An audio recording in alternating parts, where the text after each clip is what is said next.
Hey everybody, what's up? Welcome back to another episode of Let's Just Talk, where I sit back, relax, and discuss with you guys on the video games I've been playing for the past couple of weeks. And this one in particular, I kind of teased a while back that I would be talking about it on this channel. And well, it's finally time we get onto it. On today's episode of Let's Just Talk, I'm going to be speaking to you guys about Tales of Xillia 2. Let's just focus on that right there.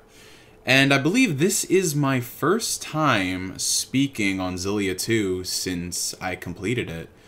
Or I should say since the game came out. You guys know me being a very big Tales fan before I drop my game and show that I'm not a fan.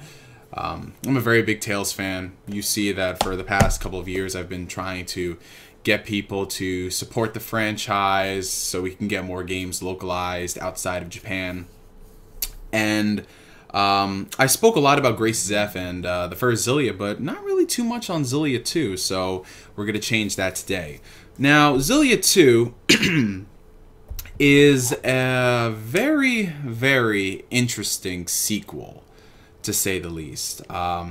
This is another sequel in the main Tales franchise, the Mothership games. We normally don't get too many of them, but this is one that I think definitely stands out. Now, when you're comparing this game to the first one, I've seen a lot of people come out and say that Tales of Xillia 2 doesn't really feel like a sequel. It feels more like an add-on, more like a side game. It doesn't feel like it's completely fresh or new. What you got to understand about this game is that it is a sequel set in the same world exactly 1 year later in both respects, in terms of game time in addition to release time. The first Xillia came out in Japan in 2011. The second one came out in 2012. We got them here in 2013 and 2014 respectively. So to be honest, you're not going to see much change out of the game. I know a lot of people, when they think sequels, they think it's something a bit more grandiose and crazy, especially considering most sequels are, you know, a 2 to 3 year development time span. Japan doesn't really do that for some of their games. They release them annually. But the Tales franchise, this one in particular, was different. So while it is reusing a lot of the same assets from from Tales of Xillia, you know, like the worlds and enemies and such, it's kind of expected considering things. However, the way in which it's structured in the sequel makes it feel like it's not necessarily you going through the game all over again. Same exact structure of the story, same exact progression, nothing like that. When you start out the game as this new guy right here, main guy, his name is Ludwig Kresnik, you're in a place that you really didn't spend too much time in the first Xillia game. And from there, the way in which you visit places in the game is different from the first one. And in some cases, when you get back to seeing a point that you had a lot of fun with in the first Xillia game, like where you first meet Jude, you get so nostalgic because you don't reach that point till you're very, very far in the sequel. So as far as the whole reused assets go, that's all I really have to say about that. It's kind of expected, but the way they do it is different. Now, I want to get onto the story of the game because that's what I really want to highlight. The story of Tales of Xillia 2 is just plain awesome. It is one of the best stories I've seen in a Tales game for a while. I know a lot of people give the franchise flack for not having the greatest stories or the most in-depth stories, but they're good stories. They're great RPG stories. They're definitely worse stories you can tell. But what I think the franchise really prides itself on is having a great combat system and awesome characters. And it doesn't disappoint in that respect for this game. So I mentioned earlier that you have a new character in the game, Ludwig Kresnik, but you also have this girl right here. Her name is El Melmarda, and she is extremely crucial to the story. And as the theme of Let's Just Talk, I don't really try to get into spoilers for the game. But these two main characters are extremely important to the story, as they should be. But along the course of the game, you meet up with the entire original cast of Tales of Xillia. And I mentioned earlier that the franchise is known to have such lovable, lively characters. It doesn't disappoint in this one. The characters are just back and better than they ever were. And after playing through the game for 60 hours, I learned to get so attached to these characters that I almost teared up at the fact that I won't be able to play another story with these guys again. So in that respect, it did really well, because you spend so much time in this RPG getting reintroduced to these characters and doing their side missions and seeing their backstories unfold, and you get literally so attached to them, so much more, in my opinion, than any Tales game. And I just love that, especially when I was playing through Rowan's story. Rowan's story, about halfway through, gets pretty emotional that I think can tear up anybody. And if you understand his character, it hits hard at home. But yeah, so the characters are great, and the story is it's different than, like I said, other Tales games. It doesn't necessarily go for a lot of the tropes that the other ones did.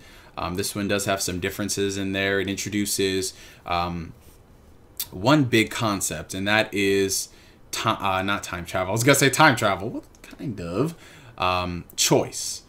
That is the main, I guess, headline of Tales of Xillia 2. It's the RPG powered by choice. So, as a common theme in a lot of other games, choice is a big factor that determines things that you would do. And for this game, at the bare minimum, it starts off in dialogue. There are certain things that you can say to people that can influence them in a positive or a neutral way. There's never really a negative side effect for you doing something for dialogue, but you can get some bonus points if you're saying something that makes a certain character happy. And in some cases, the certain things that you will say will cause the characters to divulge really personal details about things that happen in the previous game. So for a lot of old school Tales fans, that was pretty interesting, because you get to hear about stuff that you normally wouldn't if you were just a person who was playing this blindly, or if you just made the wrong dialogue choice. And then from there, the choice aspect really doesn't play too much of effect as far as gameplay is concerned, until you get to around the end of the game, where you have to make certain choices that are really, really going to impact your ending and what type of ending you're going to end off the game with.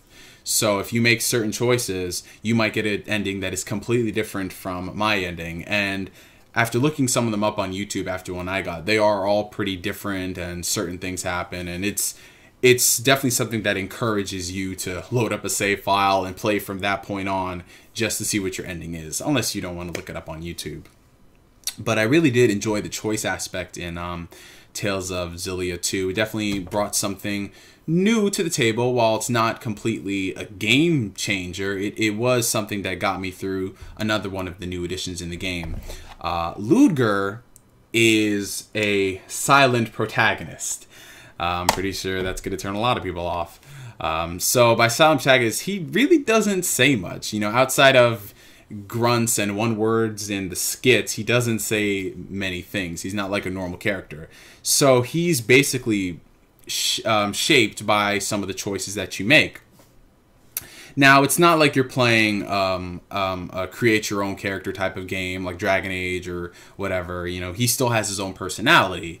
But if it didn't have the choice aspect to it, then I think it would be a lot less interesting in that respect. So him having the ability to, him being controlled by you with the dialogue was something I didn't mind whatsoever. It certainly helped.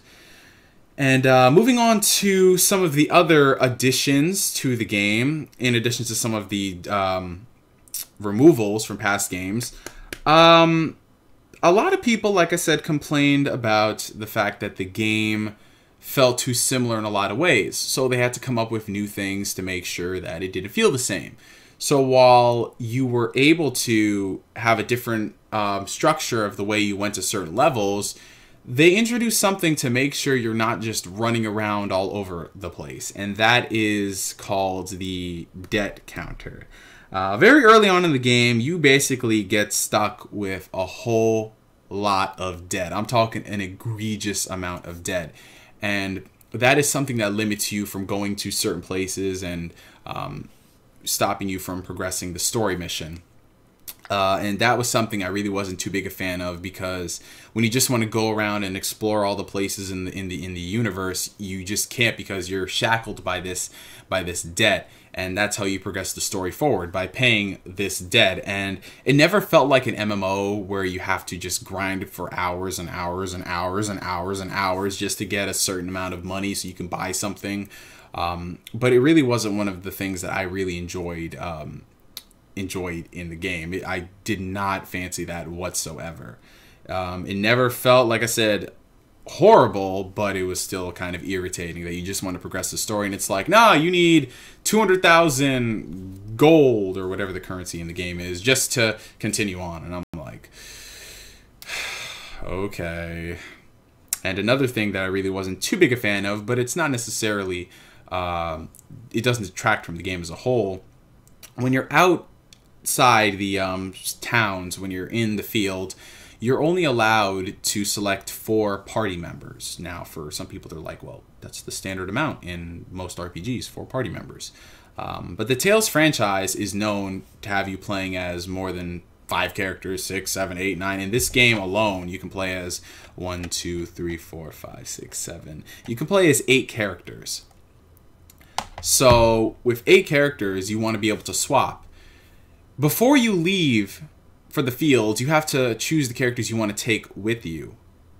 So that means the 4 characters you leave with are the only characters you're going to be able to pick. So you can't just swap on the fly if you're feeling like playing as Alvin when you already have Jude, Mila, what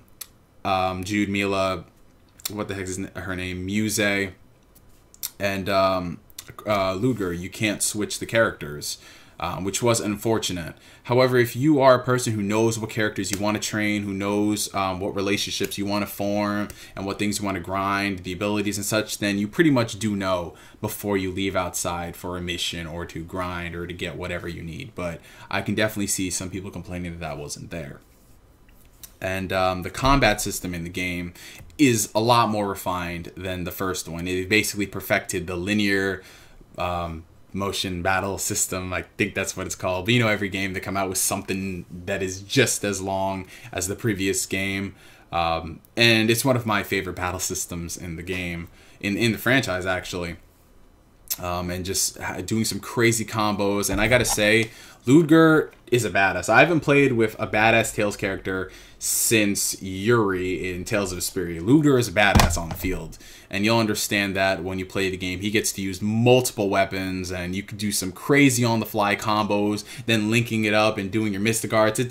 It's crazy. It's literally, that's all I could say. Just go look up some combo videos on YouTube of Ludger and some of the crazy things that people are able to do. It's awesome. And one thing they've also improved on is the frame rate in the game. The past game was known that when you had so many enemies on screen and you're doing all these insane arts that are just taking up so much of the PlayStation 3's power, that it would drop in frames. It was never a deal breaker where it's like, all right, I can't play the game because the frame drops. But there were those instances where you're just having so much fun and just the game chugs and it just kind of kills the vibe. But they've improved on that, so that happens less frequently. So that is very, very cool. But Tales of Xillia 2 was a very interesting sequel. It was something that really I could not formulate my thoughts and opinions on, because as I play most Tales games, I'm either like, yeah, this is awesome, or yeah, this is just okay. But this one took me by surprise. I loved a lot of the new additions that were in the game. And the reason why I say this is one of the best Tales games to come out in a while is that the characters are better than ever. Their interactions and the things you're able to do with them, it really hits home. You know, when you're playing this game for 50 plus hours, you know, you want to have great, likable characters with deep backstories, and they all do. And I really did love that. Especially the for the localization, the dialogue is so funny. It's so much better this time around. It definitely feels a lot more genuine and natural. So I definitely commend the guys who worked on this game. I think it's Cup of Tea, something like that, for something. You know what I'm saying. You know what I'm talking about. So the improvements in the battle system were much needed. Improvements in the story, definitely a lot more emotional. But some of the things like the debt counter, and it feeling a little bit too similar to the last game was something that kind of can put people off. But regardless of that, I think it's one of the better Tales games to come out of late, and I do not regret spending 60 plus hours in the game. So if you guys have ever played Tales of Xillia or the sequel, let me know down below in the comments section.